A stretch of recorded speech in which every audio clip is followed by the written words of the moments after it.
So hi everyone, I am C. Yash Khandelwal and I hope you're doing good. So guys, finally ICAI ने अपने MCQs and case scenarios booklet for May and November 23 exams release कर दिए हैं. And अगर ICAI ने release किया है तो सॉल्व कौन कराएगा? भाई कराएगा ना. यस. तो आज हम स्टार्ट कर रहे हैं MCQs बुकलेट सॉल्यूशन. ठीक है.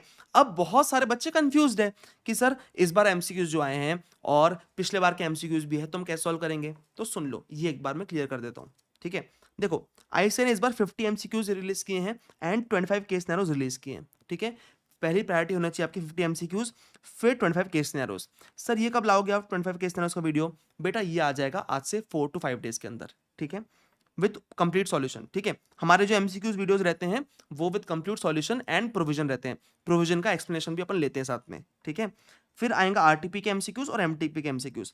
इतने MCQs पहले आप कर लो तो मोर देन सफिशिएंट है. पर आपको फोमो फील होगा क्योंकि सर पिछले बार MCQs 120 थे, है ना, और केस नैरो जो थे वो 40 थे. इस बार कम हो गए हैं. तो जो बचे हुए MCQs एंड केस नैरो पिछले बार के वो सॉल्व कैसे करेंगे? सर वो भी सॉल्व करवा दो ना. तो देखो, पिछले बार के MCQs एंड केस नैरोज का वीडियो ऑलरेडी अपलोडेड है यूट्यूब पे. बट आप ढूंढने जाओगे इसके अंदर से कि कौन से अभी नए हैं कौन से पुराने हैं, तो बहुत दिक्कत होगी आपको. तो मैं क्या करूंगा, मैं इसमें से जो भी बचेंगे MCQs, ठीक है, जो भी हो जाएंगे वो खत्म हो जाएंगे, जो बचेंगे यूनिक वाले वो मैं आपको सॉल्व करवा दूंगा. बट ये वीडियो आएगा एकदम अप्रैल मिड में. ठीक है. उसके पहले इसको करने की जरूरत नहीं है आपको. ठीक है. इतना आप कर लो, मोर देन सफिशिएंट है. ठीक है. ओके. ठीक है. ओके भाई, देखो भाई आया, सब करा के जाएगा. ठीक है. तो लेट्स स्टार्ट. एंड बेटा, अगर वीडियो पे आए हो तो लाइक कर दो, चैनल पे नए हो सब्सक्राइब कर दो, एंड अगर आपकी हेल्प हुई इस वीडियो से तो प्लीज अपने सारे दोस्तों के साथ शेयर करना, उनको बहुत हेल्प होगी. आई एम टेलिंग यू, पिछले बार के वीडियोस में बहुत सारे कमेंट्स हमको कि कितने बच्चों को कितनी हेल्प हुई है. ठीक है. तो ओके बेटा, let's start the video.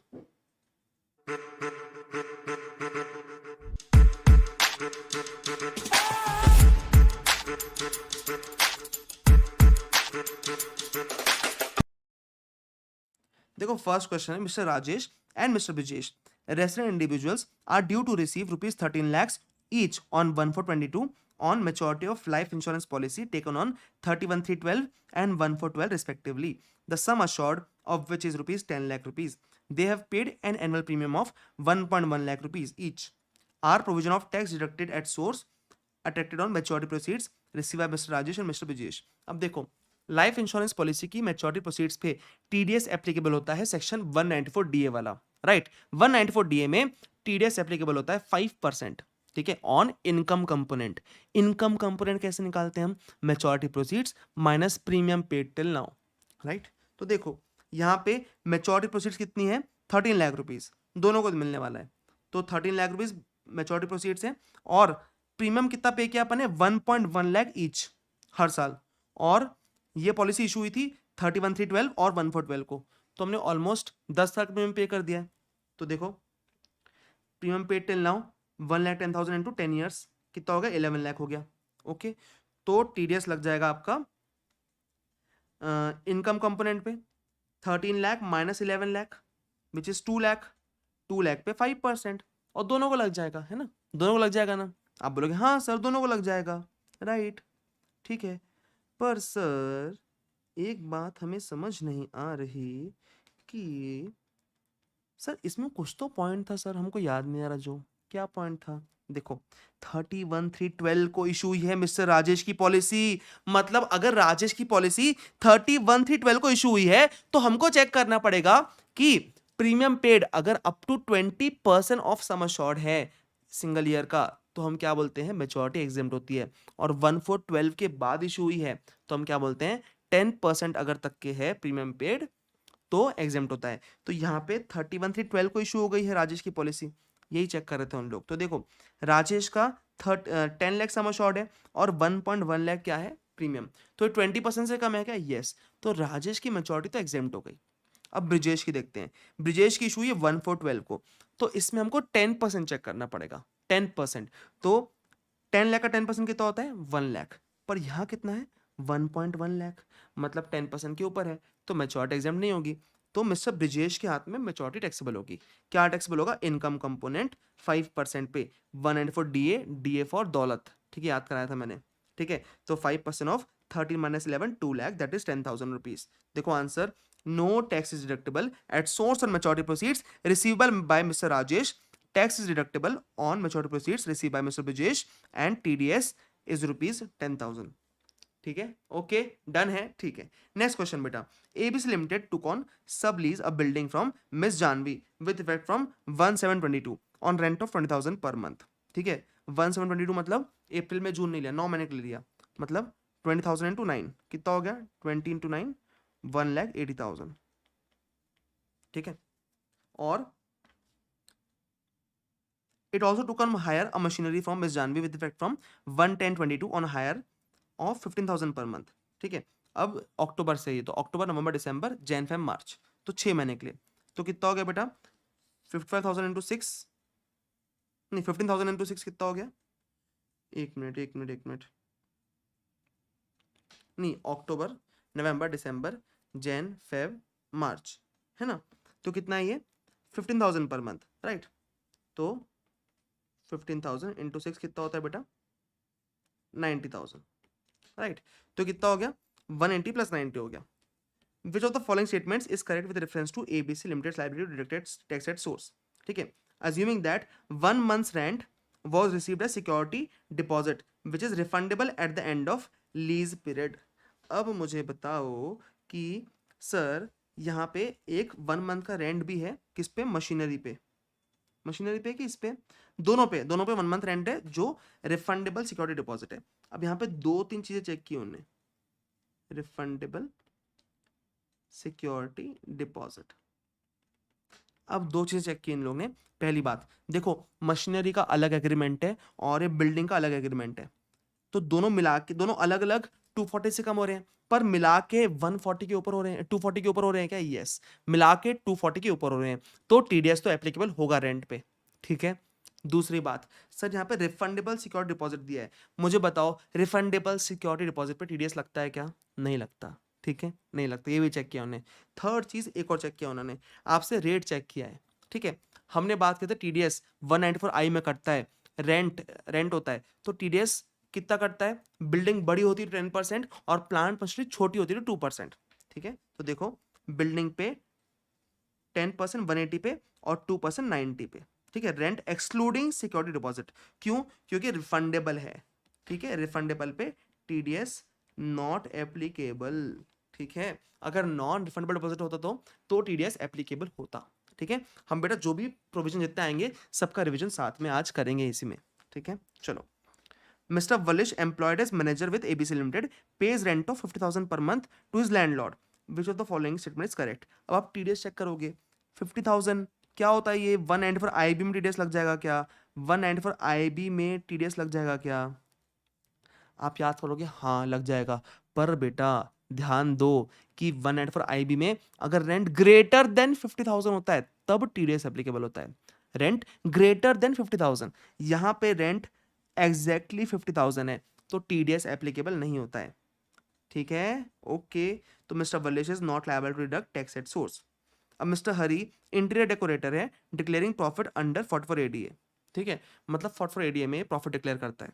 Okay, मतलब हाईजैक में नहीं आता ये.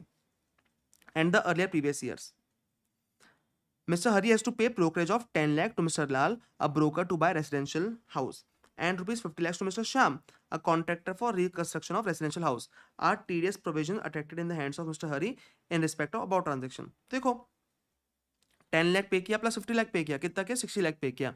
अब हमने बात की थी 194M किसको एप्लीकेबल होता है, जो हाईजैक में कवर्ड नहीं होते. अब हाईजैक क्या होता है सर, हाईजैक वो लोग होते हैं जिनका या तो assessee other than individual HUF या फिर ऐसे इंडिविजुअल एचयूएफ जिनका लास्ट ईयर टर्नओवर बिजनेस में 1 CR के ऊपर है या फिर ग्रॉस रिसीट प्रोफेशन में 50 लाख के ऊपर है. बट यहाँ देखो, यहाँ साफ साफ बोला उन्होंने कि 44 ADA मतलब प्रोफेशन में 50 लाख से कम होगा तभी 44 ADA एप्लीकेबल होता है. मतलब ये हाईजैक वाले लोग तो नहीं है. यहाँ पे HIJAC में TDS नहीं कटेगा, किस में कट सकता है फिर, तो C, J और H के पेमेंट्स में, कॉन्ट्रैक्ट J और H इनके पेमेंट्स में कट सकता है 194M में. राइट, कहाँ कट सकता है, 194M में. अब मुझे बताओ कि 50 लाख के ऊपर होता है तब कटता है इसमें 5% पे. राइट, तो यहाँ पे 5% पे कट जाएगा, है ना.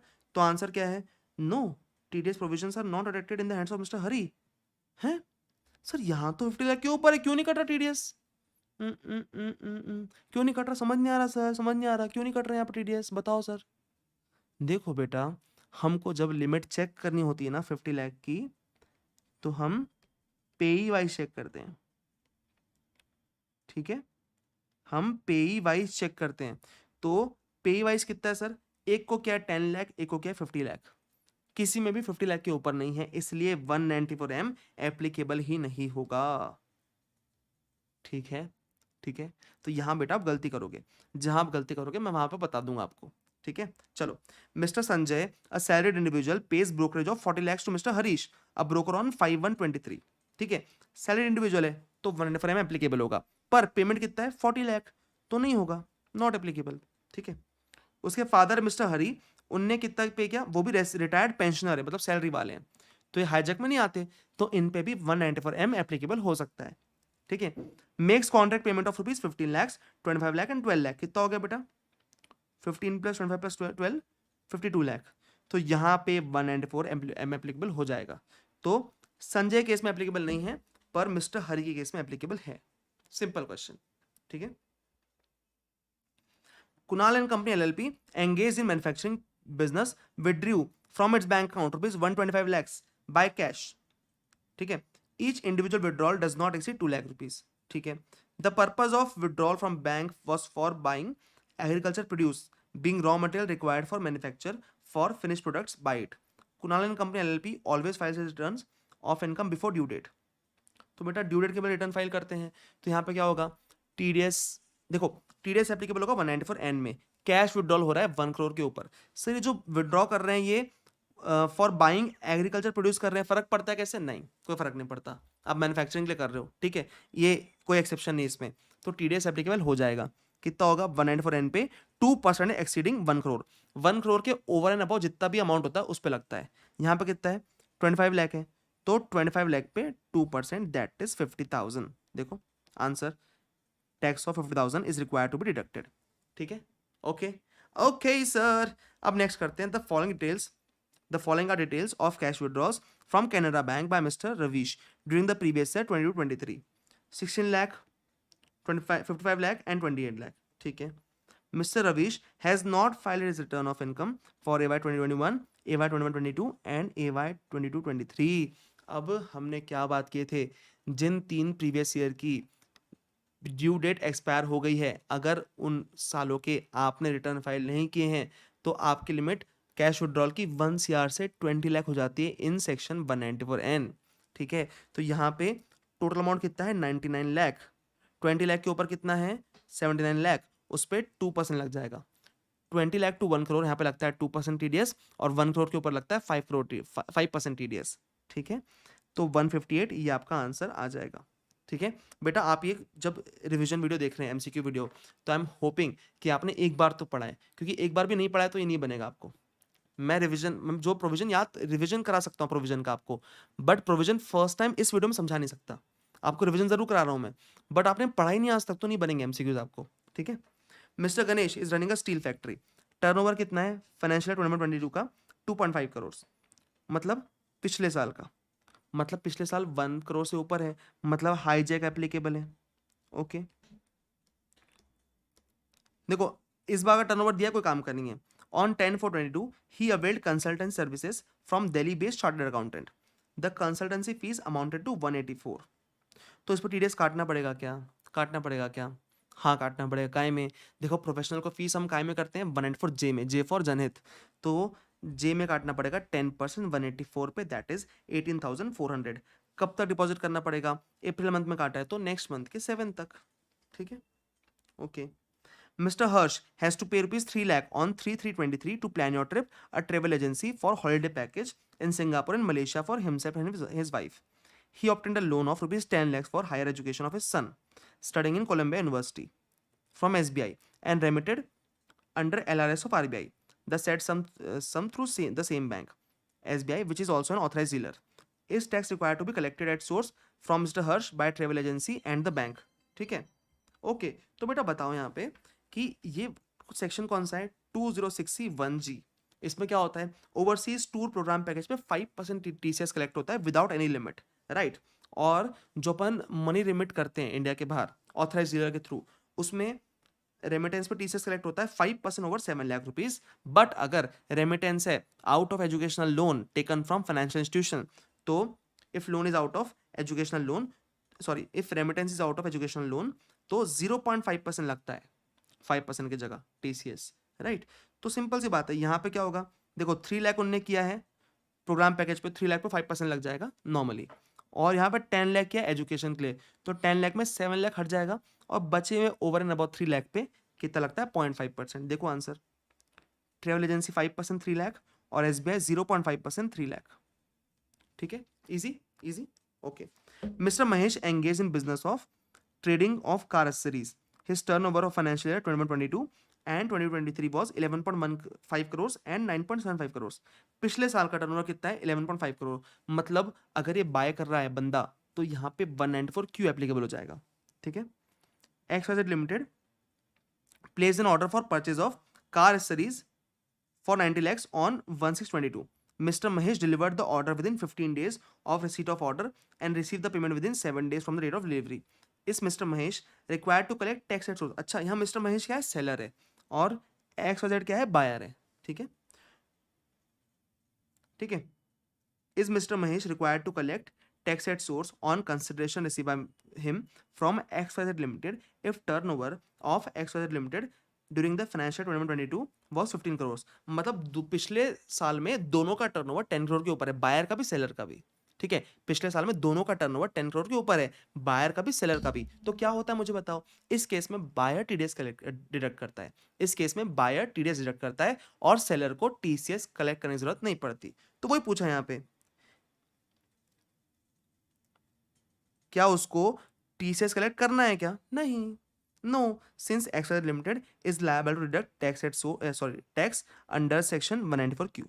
ठीक है, तो TDS डिडक्ट करना पड़ेगा 194Q में, तो 2061H नहीं आएगा। सिंपल क्वेश्चन है। ठीक है, ओके। अब नेक्स्ट क्वेश्चन स्टार्ट करते हैं अपन। Question number 11, in the course of search operation under section 132 in April 22, Mr. Hari makes a declaration under section 132(4) on the earning of income in respect of previous year 2022 not disclosed in the books of account. Mr. Hari explains the manner in which income was derived and pays the tax together with interest in receipt of such income. However, he does not disclose such income in his return of income. तो penalty कितनी लगेगी? Penalty यहाँ लगती है section 271 AAB में। कहाँ पे? Section 271 AAB में। उसमें क्या होता है बेटा बताओ, 30% या फिर 60% लगती है। 30% कब लगती है? अगर अस्सी ने एडमिट कर लिया, एक्सप्लेन कर लिया nature and source of income, tax और इंटरेस्ट पे कर दिया, और रिटर्न में डिस्क्लोज कर दिया। अगर इसमें से एक भी चीज नहीं किया, सब में एंड है देखो, अगर एक भी चीज नहीं किया तो कितना लगता है 60%। अगर चारों चीज कर ली तो लगता है 30%। यहाँ पर उनने क्या किया, उनने ना रिटर्न में डिस्क्लोज नहीं किया। ठीक है, रिटर्न में डिस्क्लोज नहीं किया, तो क्या करेंगे हम, तो सर हमको 60% पेनाल्टी लगाना पड़ेगा। क्या करना पड़ेगा? 60% पेनाल्टी। ठीक है, नेक्स्ट क्वेश्चन भी सेम पॉइंट पे। ठीक है, मिस्टर एम के घर में सर्च चल रही थी, उसने एडमिट कर लिया 50 करोड़ एडिशनल सेल्स। ठीक है, while filing the return of income in response to notice under section 148, M did not declare the said income in the return of income. तो भाई अगर उसने दिखाया नहीं तो पेनाल्टी कितनी लगेगी? 50 करोड़ की इनकम है, 60% of undisclosed income that is 30 crore rupees, 50 crore का 30 करोड़। ठीक है, सिंपल सी बात है। नेक्स्ट क्वेश्चन भी सेम पॉइंट पे। ठीक है, अब इसमें वही बोल रहा है कि मिस्टर आकाश के यहाँ भी सर्च हुई। ठीक है, उसके बाद उसने चारों चीज कर लिया, एक्सप्लेन भी कर दिया, एडमिट कर दिया, एक्सप्लेन कर लिया, इंटरेस्ट टैक्स पे कर दिया और डिस्क्लोज भी कर दिया। तो पेनाल्टी कितनी लगेगी? तो यहाँ कितनी लगेगी? यहाँ लगेगी 30%। ओके, है ना?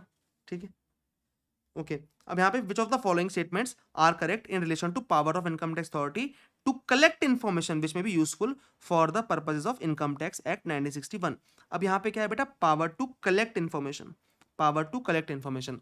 ये किस सेक्शन में आता है? सेक्शन 133B में आता है। 133B में मुझे बताओ 133B में क्या होता है? पावर टू कलेक्ट इन्फॉर्मेशन होता है। यहाँ पे हम बिजनेस प्लेस में जा सकते हैं, कब? During business hours, right? सिर्फ बिजनेस प्लेस में जा सकते हैं, हम घर भर में नहीं जा सकते इसमें। और यहाँ पे इंपाउंडिंग ऑफ बुक्स ऑफ अकाउंट्स नहीं कर सकते, राइट? ठीक है, तो आंसर यहाँ पे जो दिया है वो 2 and 3 दिया है, जो कि गलत दिया है। ठीक है, 2 and 3 मतलब इनकम टैक्स अथॉरिटी में enter the place of business only during business hours, ये सही है। ठीक है, यहाँ पे लिखा है कि इम्पाउंड कर सकते हैं, ठीक है, पर सेक्शन 133B में इम्पाउंड नहीं कर सकते अपन। तो यहाँ पे आंसर 2 और 4 होना चाहिए, ठीक है, कैन नॉट इम्पाउंड। बट अब देखते हैं, यहाँ पे आईसीआई ने आंसर गलत दिया है, आईसीआई को रिजेंडम इशू करता है तो अपन देख लेंगे। पर यहाँ पे आंसर क्या होना चाहिए बेटा, डी आंसर होना चाहिए। सी आईसीआई ने दिया है पर ये गलत है, डी आंसर होना चाहिए, राइट। ओके, क्वेश्चन 15, एओ ने क्या किया, साइबर कैफे सर्वे करने गया, नहीं क्या के लिए गया, at 1 AM in the night for purpose of collecting information, ठीक है। अब देखो यहाँ पे दो बातें हैं, यहाँ पे देखो, यहाँ पे ना, यहाँ पे सिर्फ इनकम अथॉरिटी की मतलब कलेक्ट इन्फॉर्मेशन करने गया है, यहाँ पे क्या करने गया है, सिर्फ कलेक्ट इन्फॉर्मेशन। तो यहाँ पे क्या लगेगा 133B। पर यहाँ पे क्या लिखा है देखो, यहाँ पे पहले किया उसने सर्वेड, मतलब सर्वे किया है for the purpose of collecting information. अगर सर्वे किया है तो सर्वे में क्या लगता है, सेक्शन 133A, मतलब 133A बताओ, हम बिजनेस आवर्स जा सकते हैं बिजनेस प्लेस में, और अगर किसी और जगह जा रहे हैं तो आफ्टर सनराइज बिफोर सनसेट, ठीक है। और यहाँ पे इंपाउंडिंग कर सकते हैं फॉर 15 डेज, राइट। तो ये सर्वे करने गया है। अब ये वही वाला क्वेश्चन है कि भाई कैफे में रात को 1 बजे चले गया वो, तो तुमको तो पता है अगर बिजनेस आवर्स के अंदर आता है वो तो जा सकता है, सिंपल। तो एओ एक्शन सही है और इंपाउंडिंग ऑफ बुक्स भी सही है, क्योंकि इंपाउंड कर सकता है for 15 days without any permission. और 15 डेज के अगर ऊपर इंपाउंड करना है तो क्या करना पड़ता है, परमिशन लेना पड़ता है, CIT, CCIT, DIT, DGIT plus their principal, right. Okay sir, आप ये सब जो बोल रहे हो प्रोविजंस, ये हमको याद नहीं आ रहे हैं बेटा। अगर याद नहीं आ रहे तो आपने पढ़ाई नहीं की अच्छे से, ठीक है। जो भी चैप्टर के याद नहीं आ रहा लिख लो अभी बाजू में, ठीक है। डरना नहीं है, डरा नहीं रहा हूँ, सॉरी डरा नहीं रहा हूँ बेटा। अगर याद नहीं आ रहे ना तो जो भी चैप्टर का प्रोविजन याद नहीं आ रहा ना, वहां बाजू में लिख लो अपने पास और उस प्रोविजन को जाके पढ़ लेना, या फिर मेरे रिविजन वीडियो सबके अवेलेबल है, देख लेना जाके, ठीक है। अगर आपने मेरे रिविजन वीडियो पूरे देखे हो तो इसमें से हर एक क्वेश्चन आपको बनना चाहिए, right. Okay, mister Ram born on 1/4/1963, 1/4/1963 मतलब 1/4/23 कितने का हो रहा है वो, 60 साल का। तो इस साल प्रीवियस ईयर 22-23 में 22-23 में 60 ईयर्स का मानेंगे उनको सीनियर सिटीजन। उनकी ग्रॉस टोटल इनकम है 290, मतलब 3 लाख से कम है सीनियर सिटीजन की। तो फिर रिटर्न फाइल की लायबिलिटी नहीं आना चाहिए। पर उनने क्या किया देखो, उनने 10,000 पर मंथ का क्या किया, इलेक्ट्रिसिटी बिल पे किए, और मेलबर्न घूमने गए हैं 1.2 लाख खर्चा करके, और बाकी उनके बेटे ने किया खर्चा, ठीक है। तो देखो ये तो खुद खर्चा नहीं किया 2 लाख से ऊपर फॉरेन ट्रेवल में, बट यहाँ पे इनने 1 लाख से ऊपर साल भर में इलेक्ट्रिसिटी बिल पे खर्चा किए। तो 7th प्रोविजो ऑफ सेक्शन 139(1) क्या बोलता है कि देखो, अगर आपकी बेसिक एग्जीक्यूशन लिमिट के ऊपर इनकम नहीं है, पर आपने साल भर में क्या डिपॉजिट विड्रॉ का 1 CR के ऊपर किया है, आपने इलेक्ट्रिसिटी बिल पे किया कितना 1 लाख के ऊपर, और फॉरेन ट्रेवल पे खर्चा किया 2 लाख के ऊपर, ठीक है। तो उस केस में क्या होता है, रिटर्न फाइल करना पड़ता है। तो यहाँ पे आपने 1 लाख के ऊपर इलेक्ट्रिसिटी बिल पे किया है, 10,000 per month is equal two into 12 120। तो आपको क्या करना पड़ेगा, आपको ना रिटर्न फाइल करना पड़ेगा, सिंपल सी बात, ठीक है बेटा। वो 1 करोड़ शायद विड्रॉ का है या डिपॉजिट का, अपन देख लेना एक बार, ठीक है। मुझे एकदम से अभी क्लिक नहीं हो रहा है वीडियो रिकॉर्ड करते टाइम, आप देख लेना, ठीक है। इसमें 3 कंडीशन में, जो 1 करोड़ वाला जो फर्स्ट कंडीशन है, ठीक है। ऐसा हो सकता है भाई, कोई भी इंसान भूल सकता है, मुझे बहुत दिन से पढ़ाया नहीं चैप्टर तो क्लिक नहीं हो रहा है अभी, ठीक है। A limited filed its return of income for AY 23-24 on 30 September 23। The return is selected for regular assessment under section 143(3). Time limit क्या है 143(2) की, तो 143(2) की टाइम लिमिट है 3 months from the end of FY in which ROI was filed. ROI file कब हुआ, किस financial year में, प्रीवियस ईयर 23-24 में, मतलब AY 23-24 में, मतलब फाइनेंशियल ईयर 23-24, प्रीवियस ईयर नहीं सॉरी, फाइनेंशियल ईयर 23-24। तो इसका एंड कब होता है 31/3/24, यहां से 3 months कब होते हैं 36/24, देखो, ठीक है। Which of the following cannot be adjusted in computation of total income while processing return of income under 143(1)? 143(1) में क्या क्या आता है, अर्थमेटिकल एरर, ठीक है, ये तो आता है, इनकरेक्ट क्लेम ये भी आता है, disallowance of expenditure indicated in audit report ये भी आता है, ठीक है। पर ये addition of income appearing in form 26AS which has not been included in computing total income in the return, ये नहीं आता। तुमको बता दूं एक बात, ये तुमको दिख रहा नहीं आता ये तो, पर ना ये आज से 3-4 साल पहले आता था, ठीक है, अब नहीं आता ये, ओके। अब mister Rajesh aggrieved by an order passed by commissioner of income tax imposing penalty under section 270A for under reporting of income. तो किसके पास जाए वो अपील लेके, मैंने आपको बताया था कि देखो, अगर एओ लेवल के लिए, एओ लेवल के ऑर्डर्स है, एओ के ऑर्डर्स है, और हमको अपील में जाना है तो अपन जाते हैं किसके पास, सीआईटी अपील्स के पास। बट अगर सीआईटी, सीसीआईटी, डीआईटी, डीजीआईटी इन लोग ने ऑर्डर पास किए हैं तो हमको जाना पड़ता है आईटेट के पास। सीआईटी अपील्स में जा सकते हैं अपन 30 डेज में, आईटेट के पास अपन जा सकते हैं 60 डेज में, राइट। देखो यहाँ पे इसको किसने किया है, सीआईटी ने, मतलब जाना पड़ेगा आईटेट के पास। ऑब्वियसली सीआईटी के ऑर्डर के अगेंस्ट अपन सीआईटी अपील्स के पास नहीं जा सकते, लॉजिकल, ठीक है। तो जाएंगे आईटेट में 60 डेज के अंदर, ठीक है, okay. 278 penalties levied by CIT, CCIT, जाना पड़ेगा आईटेट के पास, ठीक है। Which of the following orders is not appealable before commissioner appeals. देखो यहाँ पे कमिश्नर अपील सामने कौन से ऑर्डर अपीलेबल नहीं है। तो देखो आपको चारों ऑर्डर तो याद नहीं रहेंगे, पर यहाँ पे आप वो ऑर्डर ढूंढ सकते हो जो सीआईटी, सीसीआईटी ने पास किया है, ठीक है। देखो an order passed by AO in pursuance of directions of DRP, ये हमने पढ़े हैं कि ये इसके अगेंस्ट अपन सीआईटी अपील्स के पास नहीं जा सकते। क्यों नहीं जा सकते, क्योंकि बेटा देखो लॉजिक बता दे रहा हूँ अभी रिवीजन वीडियो में भी, कि डीआरपी में कौन लोग होते हैं, सीआईटी, सीसीआईटी लेवल ऑफिसर्स होते हैं डिस्प्यूट रेजोल्यूशन पैनल में। तो उसके अगेंस्ट अपन आईटेट के पास जाना पड़ेगा, सीआईटी अपील्स के पास नहीं जा सकते, ठीक है। तो ये आंसर सी होगा इसका। देखो मिस्टर एक्स अग्रीव्ड है बाय ऑर्डर ऑफ एओ और मिस्टर वाई अग्रीव्ड है बाय ऑर्डर ऑफ डीजीआईटी। अब बताओ एओ का ऑर्डर के against CIT appeals 30 days, DGIT के ऑर्डर के अगेंस्ट आईटेट 60 डेज, सिंपल। देखो आंसर, और इसमें 30 डेज, इसमें 60 डेज, खत्म, आंसर। इजी है, क्वेश्चंस बहुत इजी है एमसीक्यूज के, ठीक है।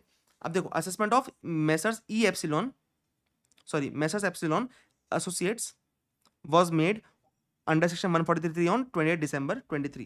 The AO added 3 lakh being 30% of 10 lakh for non-deduction of tax at source and 4 lakh on account of unexplained investments. ठीक है, the assessee contested the addition on account of unexplained investment in appeal before commissioner appeals. तो appeal decide हो गई against the assessee, ठीक है। अब assessee के पास remedy क्या बची है, तो देखो तुमको पता होगा 263 एंड 154 में लगता है पार्शियल मर्जर एंड 264 में लगता है टोटल मर्जर। अगर एक मैटर के अगेंस्ट अपन जा चुके हैं अपील में तो दूसरे मैटर के अगेंस्ट अपन 264 तो नहीं कर सकते, पूरा ऑर्डर ही खत्म हो गया, पूरे ऑर्डर के अगेंस्ट अपन 264 नहीं कर सकते। बट अगर एक मैटर अपील में गया है तो दूसरे मैटर के अगेंस्ट 263 और 154 हो सकता है, ठीक है। तो एक तो अपील में गया है तो दूसरा मैटर के अगेंस्ट अपने पास क्या ऑप्शन है, एसएससी के पास डिपार्टमेंट कर सकता है उसका 263 दूसरे मैटर का, और अपन कर सकते हैं 154। तो बचा हुआ जो मैटर है अपन अप्लाई कर सकते हैं रेक्टिफिकेशन अंडर सेक्शन 154 में, obviously if it is a mistake apparent from record, बस और कुछ नहीं कर सकते, है ना। पहला मैटर तो अपील में चला गया, उस पर कुछ कर नहीं सकते। दूसरा मैटर जो बचा हुआ है उस पर अपन 154 कर सकते हैं, क्यों, क्योंकि 154 में पार्शियल मर्जर अप्लाई होता है, right, okay, done. Sir mister Mahesh is found to be owner of 2 gold chain of 50 grams each, value of which is 145 each, ठीक है, which are not recorded in books of accounts, ठीक है। अब ये क्या है बेटा, ये सेक्शन निकालना है अपने को। 115 बीबीए में कितना टैक्स लगता है, 115 बीबीए में टैक्स कितना लगता है, अनडिस्क्लोज इनकम पे, अनअकाउंटेड इनकम पे कितना लगता है, बताओ कितना लगता है। 60% tax plus 25% surcharge plus 4% cess, 78%। कितना लगता है, 78% लग जाएगा कि यहाँ पे यस 145 की एक चेन है, दो चेन कितने की होगी 290 की, उस पे 78% 226 200, राइट। देखो आंसर, राइट, ओके, डन है, ठीक है। नेक्स्ट क्वेश्चन करते हैं। मिस्टर परेशान कर रही है ना, mister Ganesh and mister Rajesh resident Indians born on 1/7/1962 and 1/4/1943, मतलब ये क्या हो गए बेटा, ये हो गए 60 साल के, कौन, मिस्टर गणेश, और मिस्टर राजेश हो गए 80 ईयर्स के। इनकी बेसिक एग्जामिशन कितनी हो गई, 3 लाख रुपीज। इनकी कितनी हो गई सर, 5 लाख रुपीज। दोनों ने रिटर्न फाइल नहीं किया, ठीक है, have not furnished the return of income. However total income assessed in respect of such year under 144 is 8 lakhs and 5 lakhs। तो देखो किसकी, राजेश की 5 lakhs है इनकम, और उसका बेसिक एग्जामिशन 5 लाख के ऊपर 5 लाख की होता है। तो क्या होगा, इनको तो कोई टेंशन ही नहीं है, पेनाल्टी लेवेबल रहेगी नहीं, क्योंकि इनकी इनकम टैक्सेबल थी नहीं, 5 लाख के अंदर ही थी, 5 लाख ही थी, ठीक है। अब मिस्टर गणेश जो है उनकी इनकम कितनी, 8 लाख रुपीज है, ठीक है, और उनका बेसिक एग्जामिशन कितना है, 3 लाख रुपीज।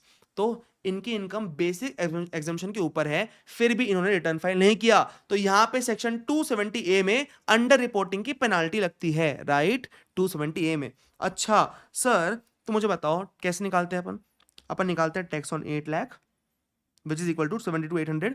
अभी देखो जो भी कैलकुलेशन वाले क्वेश्चन है ना, अभी पॉज करो और कैलकुलेटर में कैलकुलेट करो इसका टैक्स, ठीक है। और पेनाल्टी कितनी लगती है, 50% ऑफ टैक्स, तो 50% ऑफ 72,800 दैट इज 36,400, ये लग जाएगा, ठीक है।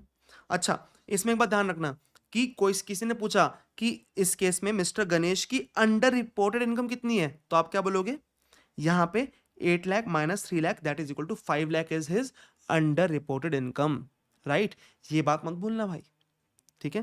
पेनाल्टीज का लेक्चर ऑलरेडी अपलोडेड है मेरा पुराना वाला, वो देख सकते हो, बाकी इस बार भी डालूंगा मैं, ठीक है। चलो, Dinesh a resident individual of age 47 years, उन रिटर्न फाइल नहीं किया अपना, ठीक है। उनकी इनकम एज पर 144 कितनी है, 18 लाख रुपीज, तो पेनाल्टी लगेगी क्या, यस, कितनी, पहले टैक्स निकालो 18 लाख पे, कितना आएगा 112,500 plus 30% of 8 lakh plus 4% cess that is equal to 366,600। Penalty कितनी होगी, 50% ऑफ 366,600 दैट इज 183,300। देखो आंसर। अब रुको, आप रुको, यहाँ पॉज करो और कैलकुलेटर पे कैलकुलेट करो पहले, ठीक है, करो, पॉज नहीं किया आपने, करो और करो सॉल्व, ठीक है। अब mister X made a FD of 12,000 with an NBFC on 1/4/22 in cash, cash में किया, ठीक है।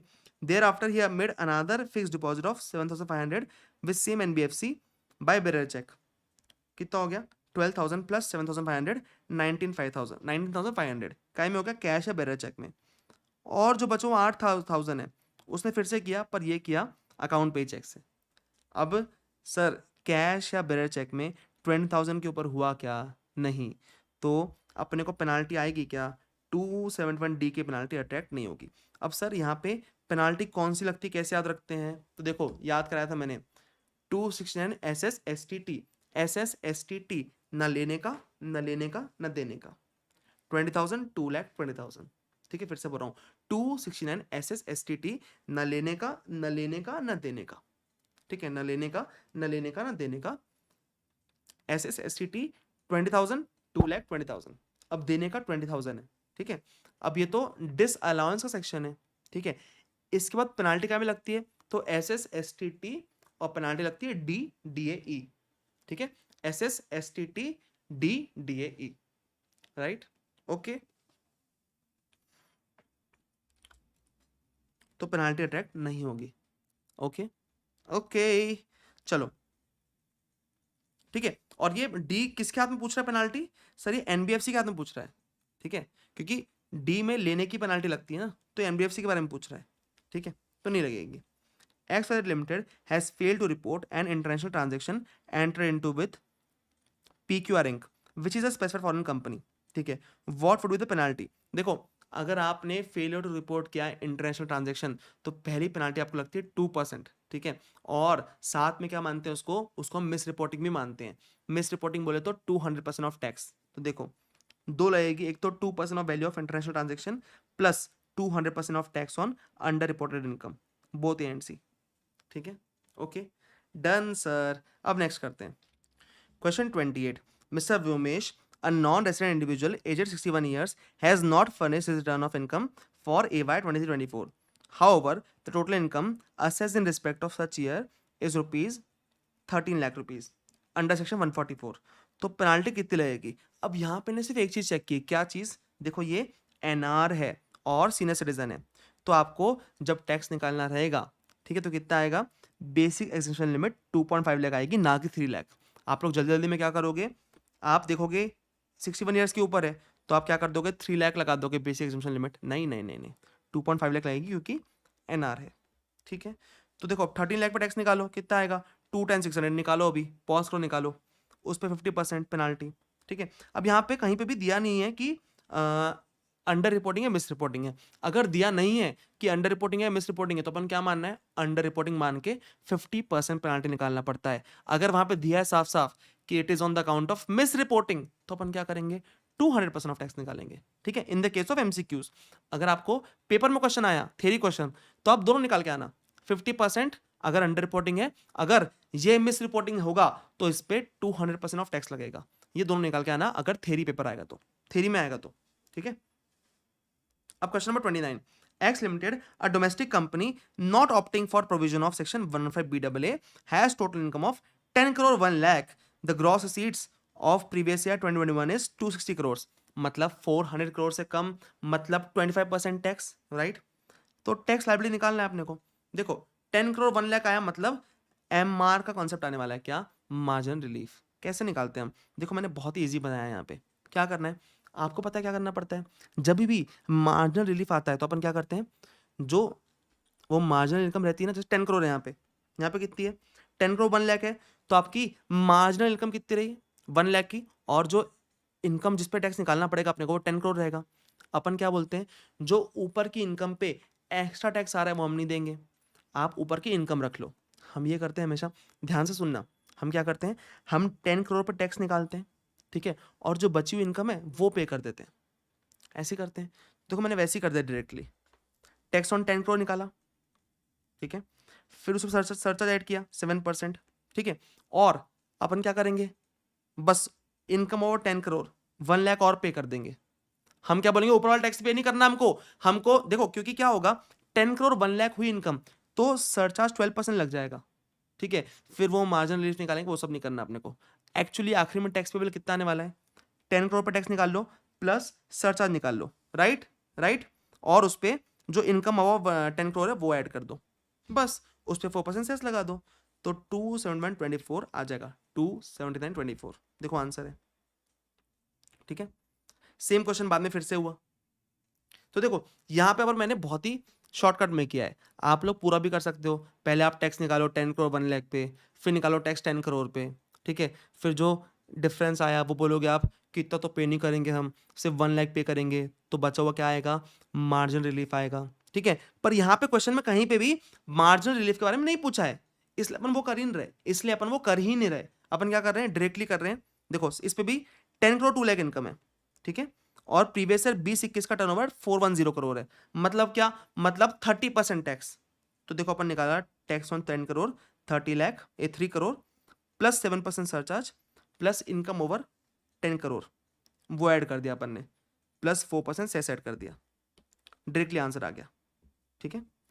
ऐसे भी कर सकते हो, और आप जो भी ट्रेडिशनल मेथड है उससे भी सॉल्व कर सकते हो। इजी क्वेश्चन है, मुझे कराने की जरूरत नहीं है, पर ये इजी है। अगर आपको एमआर पूछता तो आपको पूरा करना ही पड़ता, बट यहाँ पे एमआर पूछा ही नहीं है, यहाँ पे अंत में टैक्स पेबल पूछा है, तो मैंने वही कर दिया, ठीक है। A Limited, Indian company, bought back its listed shares from its shareholders, and B Private Limited, an Indian company, bought back its unlisted shares. Buyback पर टैक्स लगता है सेक्शन 115 QA में in hands of domestic company. कितना लगता है tax on buyback, 20% plus 12% plus 4% on distributed income, which is equal to 23.296%, section 115 QA। Sir domestic company होना चाहिए, listed हो अनलिस्टेड हो फर्क नहीं पड़ता, ठीक है, और शेयर होल्डर्स के हाथ में एग्जेम्प्ट होता है। देखो additional income tax at 23.296% of distributed income is leviable in the hands of A limited and B private limited, income arising to share holders is exempt, ठीक है, ओके। गामा लिमिटेड ने distribute किया है dividend of 130 lakh to its share holders, ठीक है, during financial year 2023 उनको receive हुआ 108 lakh net of TDS dividend from domestic companies and 30 lakh from foreign company. तो डिविडेंड डिस्ट्रीब्यूट कितना किया, देखो 130 लाख किया, डिविडेंड रिसीव्ड कितना है 108 lakh and net of TDS, मतलब ग्रॉस कितना है 108 बाय 19/200 दैट इज 120 लाख, और 30 लाख मिला फॉरेन कंपनी से।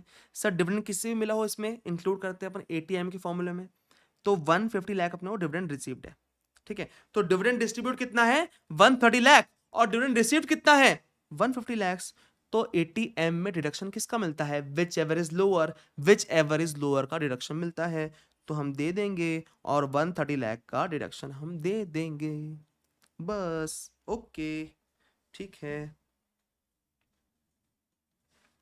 अब two tonnage tax companies X Limited and Y Limited are amalgamated to form a new tonnage company Z Limited, a qualifying company, and the option for tonnage tax scheme has an unexpired period of 8 years, X का और Y का है 6 years का, तो कितने साल का मिलेगा इनको, तो अपन ये कहीं पढ़े नहीं हो आज तक तो यहाँ पढ़ लो कि जब भी दो तनिज कंपनी अमलगमेट होती है तो जो पीरियड मिलता है, जिसके पास ज़्यादा पीरियड होता है ना, वो कंटिन्यू होता है अमलगमेटेड कंपनी केस में।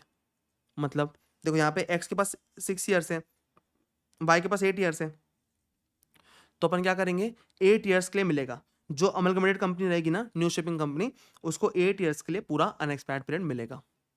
जिस कंपनी के पास ज़्यादा पीरियड रहता है वो कंटिन्यू होता है, ठीक है। अब मिस्टर हरी है, उनकी इनकम 52 लाख की under पीजीवीपी।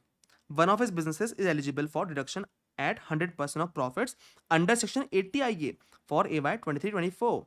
The profit from such business included in the business income is 35 lakh rupees. What is tax payable? तो देखो 52 लाख की इनकम है, डिडक्शन मिलता है 80 IA का 35 लाख का, तो बचा कितना 17 लाख। इस पे निकालो टैक्स, ठीक है, मिस्टर हरी के नाम हाथ में टैक्स निकालो, ये आएगा आपका 335,400। निकालो, पॉज करो, निकालो, पॉज करो, निकालो, ठीक है। इसके बाद हमको क्या करना पड़ेगा बेटा, यहाँ पे 80 IA में डिडक्शन है तो आपको AMT कैलकुलेट करना पड़ेगा, राइट राइट, ठीक है। तो 17 लाख पे 35 लाख ऐड कर दो, 52 लाख आ जाएगी आपकी 80I। इस पे निकालोगे आप 18.5% of 52 lakh which will be equal to 11,0530, ठीक है। तो AMT रेट कितना होगा बेटा 11,0530 और AMT रेट होगा 11,0530 माइनस 335,400 दैट इज 765,130, ठीक है। ओके, डन है, डन है, सिंपल है, ठीक है। In the previous year 2023, Mr. Ganguly, a resident individual, aged 60 years, earned a income from profession rupees 1,45,000, winning from card games 150 gross. He has also interest of 40,000 on FD with banks and now 9,000 on saving accounts with bank, ठीक है। कितने 60 years के, मतलब senior citizen है, मतलब इनको 80 TTA तो मिलेगा, 80 TT भी मिल जाएगा, TTA नहीं मिलेगा, TT भी मिल जाएगा, ठीक है। He deposited 1,50,000 in PPF. What is total income of Mr. Ganguly? ठीक है, उन्होंने 115 BSc ऑप्ट नहीं किया है, ठीक है। PGP कितनी है 145, IFRS कितनी है winnings 150, FD interest 40,000, saving bank interest 9,000, GTI कितना हुआ 344। बेटा 80 TTB में आपको C+D 49,000 मिल जाएगा पूरा, राइट, और PPF का मिल जाएगा 150, राइट। तो इनकम हो जाएगी आपकी 145, आंसर 145। ओ हो, यहाँ तो 150 आंसर है, अरे अरे ये कैसे हुआ, यहाँ तो 150 आंसर है, ये कैसे हुआ सर? सर क्या होगा सर यहाँ पे, देखो यहाँ पर छुपा के रखे छोटा सा, इसको लेके आओ इधर, थोड़ा बड़ा करो, ज्यादा बड़ा तो नहीं हो गया, नहीं ठीक है। क्या हुआ ना, देखो आपकी IFRS की इनकम पे आपको चैप्टर 6 से रिडक्शन नहीं मिलेगा, क्यों, क्योंकि विनिंग की इनकम है, विनिंग की इनकम है। तो आपके पास ये दोनों इनकम तो खत्म हो गई 80 TTB में, बची कौन सी 145 की PGVP इनकम और IFOS विनिंग्स की 150। तो आपको मैक्सिमम डिडक्शन जो PPF का मिल सकता है वो कितना मिल सकता है 145, तो यहाँ पे PPF का डिडक्शन मिलेगा 145 और आपकी इनकम कितनी होगी 150। सीधे एग्जाम में आता है क्वेश्चन, तो आप में से 92% लोग, 95% लोग क्या करके आते हैं 145 इनकम करके आते हैं, क्योंकि याद ही नहीं रहता है अपने को, बहुत जल्दी में रहते हैं अपन, ठीक है। 150 आ गया आंसर, राइट। चलो, during the previous year 22-23 help paid charitable trust registered under section 12AB received donation of ₹80 lakhs, out of which 10 lakhs were corpus donation which were deposited in post office saving bank account and 20 lakhs were anonymous donations. The trust applied 40 lakh towards its object for previous year 2023. Tax liability trust की कितनी आएगी, तो देखो कितना total 80 lakh rupees मिला है, 10 lakh corpus है, 10 लाख हटा दो कितना बचा 70 लाख, उसमें 20 लाख क्या है एनोनिमस है, 20 लाख भी हटा दो कितना बचा 50 लाख रुपीज। अब एनोनिमस पूरा क्या 115 BBC में टैक्सेबल होता है क्या, नहीं, उसमें से कुछ माइनस करते हैं अपन, क्या माइनस करते हैं 5% ऑफ टोटल डोनेशन और 1 lakh whichever is higher. अब 5% कितना है टोटल डोनेशन का 80 लाख का 4 लाख, तो अपन 4 लाख माइनस करेंगे, तो 20 लाख में से आप 4 लाख माइनस करके बचा हुआ 16 लाख टैक्सेबल करोगे 115 बीबीसी में, और जो बचा हुआ 4 लाख है वो ऐड कर दोगे नॉर्मल इनकम में। 50 प्लस 4 54 लाख, इसमें 15% हटाओ, बचा 45.9 लाख। फिर उसमें अपने अप्लाई कितना किया है, 40 लाख अप्लाई किया है, 40 लाख माइनस कर दो, कितना बचा 5.9 लाख। इस इनकम पे नॉर्मल टैक्स रेट्स पे टैक्स लगेगा, ठीक है, which will be equal to 30,500। And जो 16 लाख की इनकम है इस पे लगेगा 115 बीबीसी एट 30%, कितना हुआ 480 480 plus 30,500 will be equal to 510,500 plus 4% सेट्स विल बी इक्वल टू 530,920। अब जल्दी से बेटा एक काम करो, इजी क्वेश्चन है, पॉज करो, कैलकुलेटर में कैलकुलेट कर लो, ठीक है, okay.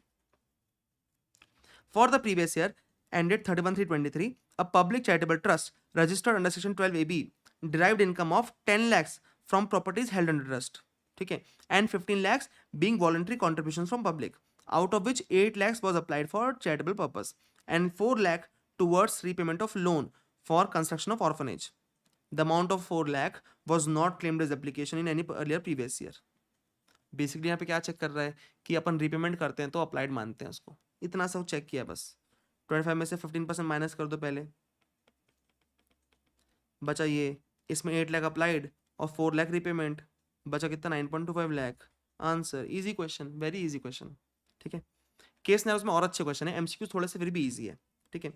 Kamala charitable trust registered under section 12AB having its main object as medical relief earned income of 2 lakhs as interest on bonds issued by local authority and agricultural income of 4 lakhs during previous year 2023. Which of the following statement is correct? अब देखो, जो ये interest bonds issued by local authorities पे जो interest होता है ये exempt होता है सेक्शन 10-15 पे। किसमें एग्जाम्प्ट होता है 10-15 में। और हमने पढ़ा है कि अगर हम सेक्शन 11-12 के एग्जाम्शन क्लेम कर रहे हैं तो हमको सेक्शन 10 के कोई भी एग्जाम्शन नहीं मिलते, बस 2 एक्सेप्शन है उसमें। कौन से सेक्शन 10(1) एंड 10(23)(c). तो 10(1) क्या है, एग्रीकल्चर इनकम, तो इस केस में ट्रस्ट को एग्रीकल्चर इनकम का डिडक्शन एग्जाम्शन मिल जाएगा, बट जो लोकल अथॉरिटी के इंटरेस्ट है बॉन्ड्स पे उसका एग्जाम्शन नहीं मिलेगा। सिंपल। देखो बेटा क्वेश्चन बहुत ईजी, इसलिए मैं नॉर्मल स्पीड में चल रहा हूँ, ठीक है। अब नेक्स्ट क्वेश्चन करते हैं 40। During the previous year 2023 Sarvasena, a charitable trust, Sarvaseva, a charitable trust, made voluntary contribution not being corpus donations to another charitable trust registered under section 12AB out of its current year income derived from property held under trust. चलता है क्या? हाँ चलता है। An educational institution referred to in 10(23)(c)(6 out of its current year income derived from property held under trust. चलता है, कोई दिक्कत नहीं है। Another charitable trust registered under section 12AB out of accumulated income of trust. चलेगा क्या? नहीं, अपन ने accumulated income से वो क्या पेमेंट डोनेशन नहीं चलेगा, तो सिर्फ 1 and 2 चलेगा, ठीक है। What would be your answer to question 40 above? Had the voluntary contribution to said trust institution been in the form of corpus donation? अरे corpus donation करोगे तो कुछ भी अलाउड नहीं रहेगा, none of the above, ठीक है। अब नेक्स्ट क्वेश्चन बेटा रीट के बारे में। A REIT has distributed 2 crore of its to its unit holders which comprises of these incomes. अब मेरी बात ध्यान से सुन लो एक बार, रीट के बारे में रिवाइज कर लेते हैं। रीट के हाथ में कौन सी इनकम टैक्सेबल होती है, बात करते हैं। सर यूनिट होल्डर्स के हाथ में 3 इनकम टैक्सेबल होती है, कौन सी? Interest, dividend and rent from REIT. Interest, dividend from SPV and rent from REIT, ये 3 इनकम यूनिट होल्डर्स के हाथ में टैक्सेबल होती है, और बिजनेस ट्रस्ट के हाथ में बाकी सारी इनकम टैक्सेबल होती है। तो देखो यहाँ पे क्या कर दिया है, rent, interest from SPV, dividend from SPV, ठीक है। अब ध्यान रखना, ये इंटरेस्ट और डिविडेंड एसपीवी से होना चाहिए, तभी ये जाएगा यूनिट होल्डर्स के हाथ में। अगर ये इंटरेस्ट कहीं और से आया है तो वो इसके हाथ में नहीं जाएगा, शेयर होल्डर के हाथ में, सॉरी शेयर होल्डर बोल रहा हूँ, यूनिट होल्डर के हाथ में, वो बिजनेस ट्रस्ट के हाथ में ही टैक्सेबल हो जाएगा फिर, ठीक है। तो देखो रेंट इनकम, इंटरेस्ट, डिविडेंड, ये तीनों जाएगा यूनिट होल्डर्स के हाथ में, और कैपिटल गेन ये जाएगा बिजनेस ट्रस्ट के हाथ में, ठीक है। अब डिविडेंड की बात आती है। डिविडेंड में 2 चीजें होती है। अगर एसपीवी ने टैक्स पे किया है अंडर सेक्शन 115BAA, अगर एसपीवी ने टैक्स पे किया है अंडर सेक्शन 115BAA तो डिविडेंड टैक्सेबल होता है यूनिट होल्डर्स के हाथ में। बट अगर एसपीवी ने टैक्स पे किया नॉर्मल टैक्स रेट्स में तो डिविडेंड एग्जेम्प्ट होता है यूनिट होल्डर्स के हाथ में। बिजनेस ट्रस्ट के हाथ में तो वैसे भी एग्जेम्प्ट होता है, ठीक है। वो क्या, उसके हाथ में क्या होता है, पास थ्रू स्टेटस मिलता है उसको, ठीक है, ओके। देखो इसका आंसर क्या है, 4 एंड 5 अबव है, पूरा नहीं पढ़ रहे अपन, इजी आंसर है। Only income refer to in 4 is taxable in the hands of REIT. Income referred to in 1 and 2 is taxable in the hands of unit holders, और income referred to in 3 above is exempt both in the hands of REIT and unit holders. क्यों? क्योंकि देखो SPV ने क्या किया है, इन्होंने opt नहीं किया है 15BAA, ऑप्ट नहीं किया है मतलब नॉर्मल टैक्स रेट्स पे टैक्स पे किया है, मतलब डिविडेंड एग्जेम्प्ट है in the hands of unit holders. ठीक है, ये interest dividend rent from REIT ये तो वैसे भी एग्जेम्प्ट होता है in the hands of business trust, ये सिर्फ टैक्सेबल होता है in the hands of unit holders. ठीक है, बट अगर कंपनी ने 115BAA ऑप्ट नहीं किया है तो ये डिविडेंड यूनिट होल्डर्स और बिजनेस ट्रस्ट दोनों के हाथ में एग्जेम्प्ट हो गया। ठीक है, बिजनेस ट्रस्ट के बारे में आप अगर पढ़ के आना, आपने पढ़ोगे तो आपको रिवाइज हो गया होगा पूरा, नहीं पढ़ोगे तो पढ़ना पड़ेगा, मेरे रिविजन वीडियो से पढ़ लो, याद हो जाएगा पूरा। ठीक है, मेरे हर एक बच्चों को पूरे रेट्स याद है, मैं गारंटी दे सकता हूँ इसकी।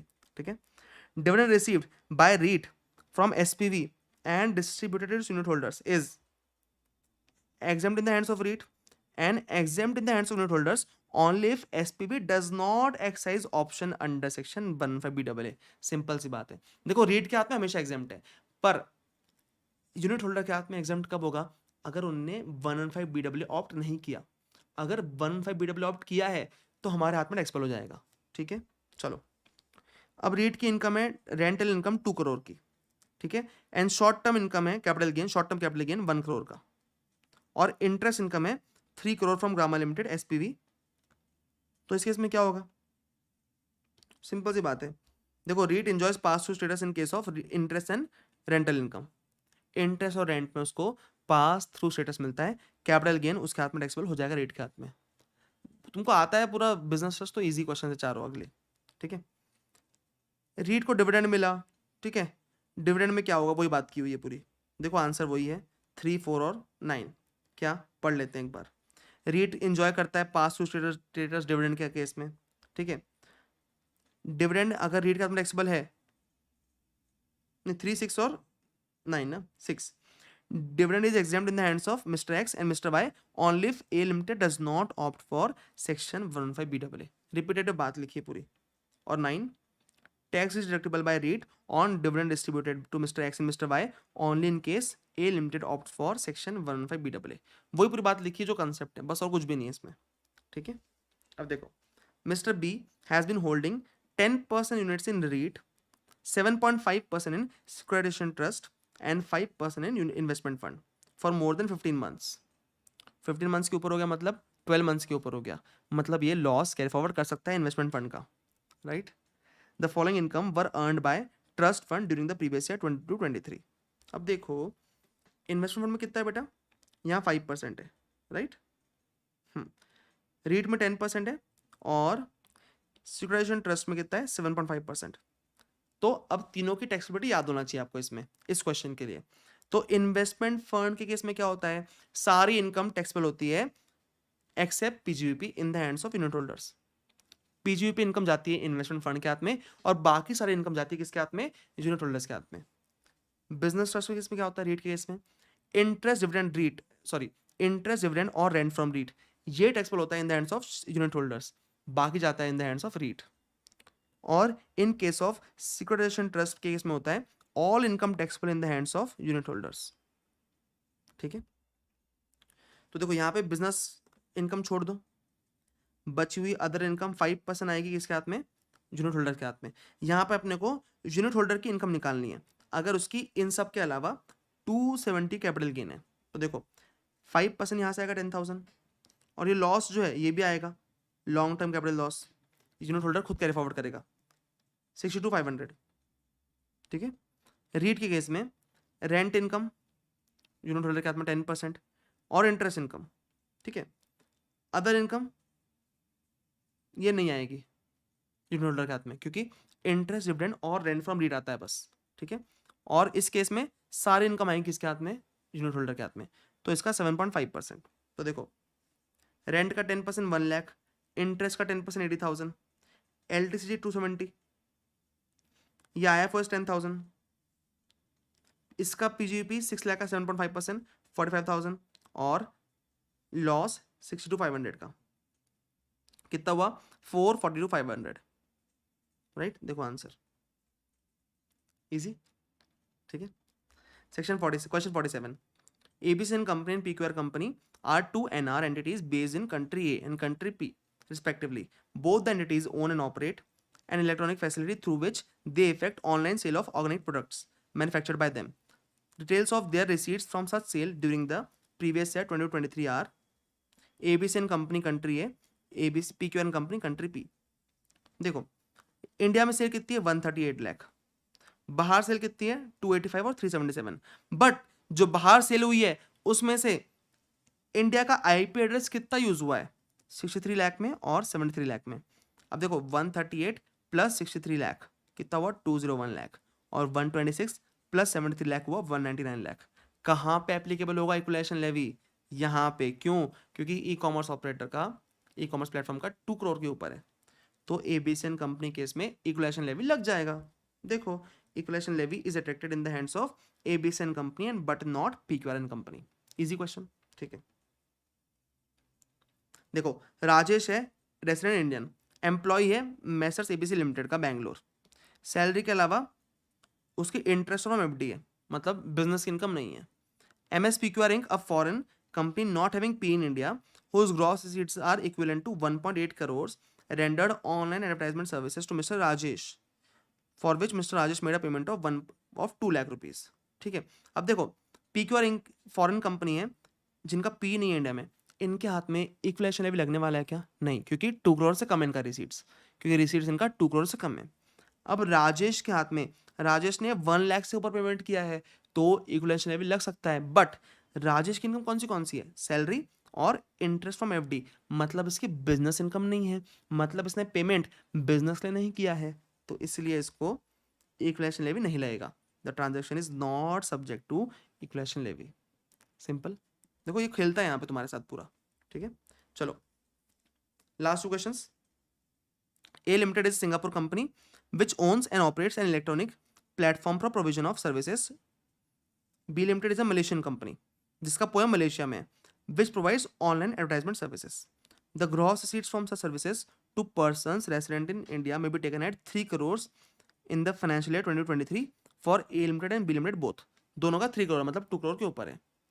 A Limited does not have P in India, branch in India नहीं है A की, बट B की ब्रांच है मुंबई में and online advertisement services are effectively connected to the branch. मतलब देखो बी के हाथ में तो कुछ भी नहीं लगने वाला इक्वलाइजेशन लेवी, ठीक है। Mister X, a citizen and resident of India, has availed services from A and B limited for purpose of business in India, an amount payable to A limited and B limited is rupees 1 lakh and 12 lakh respectively. Would equalization levy be attracted in the respect of same? तो देखो पहली बात, B के हाथ में तो कुछ भी नहीं लगने वाला, ठीक है। ए के हाथ में, ठीक है, ए को जो ने सर्विस पेमेंट किया 1 लाख का, ए के हाथ में क्या लगेगा? ए के केस में इनका इंडिया में पी नहीं है और ये 2 करोड़ के ऊपर क्या कर रहे हैं? एक इलेक्ट्रॉनिक प्लेटफॉर्म ऑपरेट कर रहे हैं, 2 करोड़ के ऊपर रिसीट्स है इनकी, तो इनके हाथ में क्या लग जाएगा? Equalisation levy. इनके हाथ में क्या लग जाएगा? Equalisation levy 2% in case of hands of A limited. Simple, ठीक है, वेरी सिंपल क्वेश्चन, मतलब तुम बहुत इजीली कर सकते हो क्वेश्चन, ठीक है। Mr. X, a foreign national and citizen of USA, working with M Inc, a US-based company, came to India during previous year 2023 for rendering services on behalf of employer. He wishes to claim his salary income earned during his stay in India as exempt. Which of the following is not a condition to be fulfilled to claim such remuneration as exempt income under Income Tax Act 1961? तो ये तो exempt income का तुमको याद नहीं होगा, देखो अगर आता हूँ याद। Remuneration received for services rendered in India by a foreign national employed by foreign enterprise, ठीक है। ये exempt कब होगा? कंडीशन क्या है? Foreign enterprise is not engaged in any business or trade in India. The employee's stay in India does not exceed 90 days, ठीक है, and remuneration is not liable to be deducted from income of employer chargeable under the Income Tax Act, ठीक है। तो देखो ये 3 condition तो वहाँ लिखी होगी, ठीक है। इसके अलावा 4th कंडीशन एक और लिखी है, mister X should not be engage in any trade or business in India. ये कंडीशन है क्या उसकी? नहीं है। यहाँ पूछा क्या है? Which of the following is not a condition, ठीक है। तो क्या होगा answer? B will be answer, ठीक है। तो एग्जैक्टली बेटा अपन ने 1 घंटे के अंदर खत्म कर लिया इसको, एग्जैक्टली 1 घंटे में, 1 घंटे से कम में ही कर लिया सारे 50 MCQs। इससे ज़्यादा इफेक्टिवली आपको कोई भी रिवाइज नहीं करा सकता इसको, ठीक है? इसी तरह हम लोग केस सिनेरियोज़ भी बहुत कम टाइम में कर लेंगे। 25 केस सिनेरियोज़ मुझे लगता है लेस देन 3 आवर्स में कर लेंगे अपन, 3 टू 3.5 आवर्स, उससे ऊपर नहीं करेंगे। 3 आवर्स में करा के दूँगा मैं पूरे तुमको। ठीक है? Done? Okay guys, I am feeling super happy to be able to complete it in less than 1 hour. मुझे बहुत अच्छा लग रहा है एंड आई होप ये वीडियो, मतलब मेरे चेहरे पे आप खुशी देख सकते हो, एंड आई होप ये वीडियो आपके लिए भी इतना ही इफेक्टिव रहे जितना मुझे इफेक्टिव लगा है, मतलब जितना मुझे मजा आया पढ़ाने में, आपको मजा आया करने में। ठीक है? अब इसमें अपने मोस्टली जो भी कंसेप्ट कवर्ड थे, 20-30 कंसेप्ट रिवाइज हो गए। ठीक है? केस सिनेरियोज में और ज्यादा कंसेप्ट रिवाइज होंगे। ठीक है? तो आपको क्या करना है, ये वीडियो अपने सारे दोस्तों के साथ शेयर करना है। ठीक है? Okay, so thank you so much guys, I hope you like the video. पसंद है तो लाइक करना और प्लीज़ मुझे कमेंट करके बताना कैसा लगा। पक्का बताओगे? ठीक है? Done? Okay guys, thank you so much, see you, bye bye, मिलते हैं।